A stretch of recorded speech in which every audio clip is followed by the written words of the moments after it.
Magandang araw, team! Ngayong araw ay isang malagang paggunita para sa ating lahat, ang Ninoy Aquino Day tuwing ika-21 ng Agosto.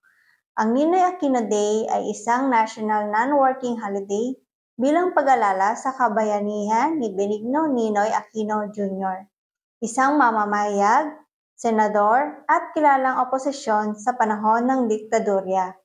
Si Ninoy ay naging simbolo ng tapang, paninindigan at pagmamahal sa bayan. Ang kanyang mga salitang, "The Filipino is worth dying for," ay patuloy na nagbibigay inspirasyon sa atin hanggang sa ngayon.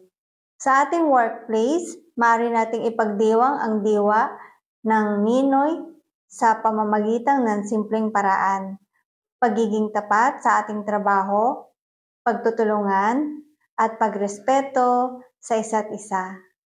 Bilang paggunita kay Ninoy, hinihikayat namin ang lahat na gamitin ang araw na ito para magpahinga, magnilay at pag-isipan kung paano tayo makakatulong sa pagbabago sa ating sariling paraan.